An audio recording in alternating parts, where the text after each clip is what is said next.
Whether it's sports, social events, or even nudist beaches, it's never nice to be told, "Sir, you need to leave, get out, what are you doing with that?" Or as it's most commonly known, being cut out.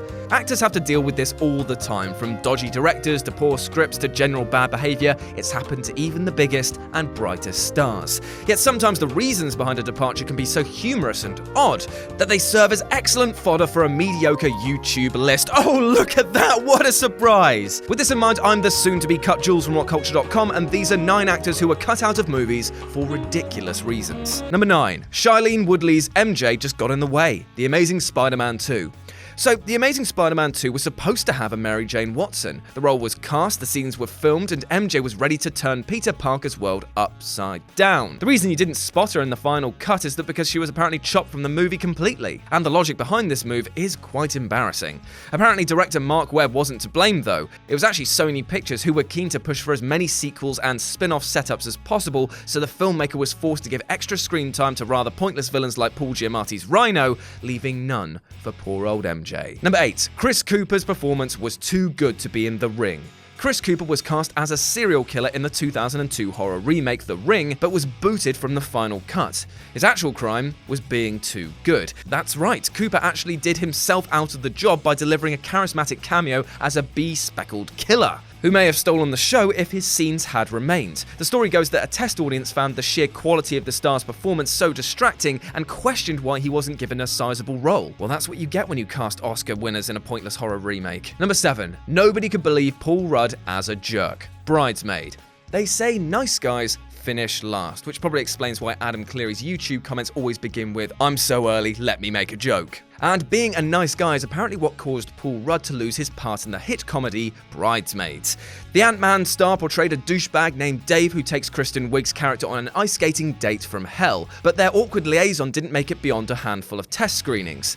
Apparently the test audiences just didn't buy Rudd as a complete jerk, which actually makes sense as most of his other roles paint him as an all-round nice guy and sometimes sex pest. It's crazy to think that my lifestyle icon was cut for this reason, but nonetheless his best boy persona kept his bad boy acting off the screen.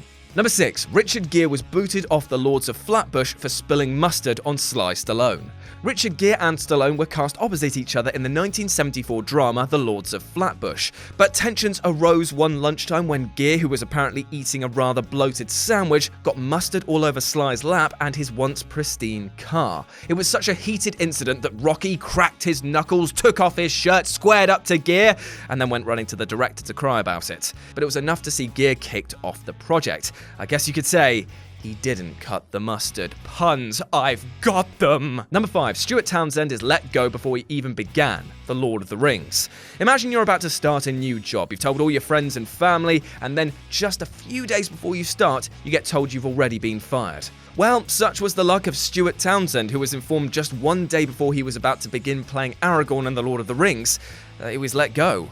The reason behind this cut was because apparently he looked too young for the role, which must have been a huge blow to the actor, seeing as he'd spent months learning to fight with a sword in preparation for the role. Swing and a miss. James Purefoy forgets his character wears a mask throughout V for Vendetta. Old P. Unit was cast as the mysterious masked protagonist in V for Vendetta, but was replaced early in production because he didn't like wearing a mask.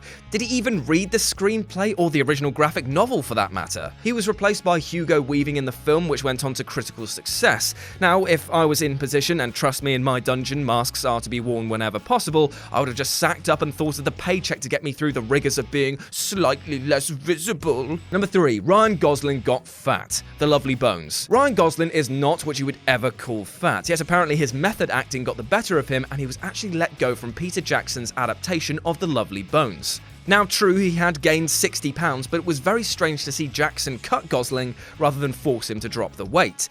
It turns out that the reason for putting on all this weight was because he felt he looked too young to be the father figure in his previously lithe state. I mean, it is why they call it a dad bod after all. Number 2. Jean-Claude Van Damme thought that Predator was going to be an intergalactic kickboxer. Now, don't get me wrong, the idea of Arnold Schwarzenegger having a kickboxing match with a Predator played by Jean-Claude Van Damme would have been utterly hilarious, but I'm glad this didn't didn't go ahead. It turns out that the muscles from Brussels really wanted to bring his kickboxing passion into the role when he was initially cast as Predator, and it got so bad that he wouldn't let the idea go. Kevin Peter Hall finally had enough of his foot-to-face fetish and cut him from the movie in favour of the much better and much more straight-faced, dreadlocked space bounty hunter. Yeah, it does actually sound a bit silly on paper, but trust me, that was much better. And number 1, Liam Neeson's cameo is instead given to the director of The Notebook, The Hangover Part 2. How do you even go from Liam Neeson to Nick Cassavetes, aka the director of The Notebook? That's like going from a romantic dinner with Zooey Deschanel to a back alley kebab with Alan Carr. They are not the same experience. However, this was the case in The Hangover Part 2, where, because of reshoots on the Taken star scenes as a back alley tattoo artist and his uncompromising work schedule, the part was passed over to Nick.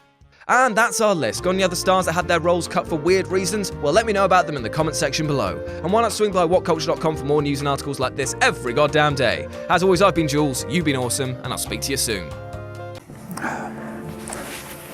Oh, hello there. I'm billionaire philanthropist, not Bruce Wayne. And as you may have heard, we've actually started up a Whatculture comics channel. Oh, that's better.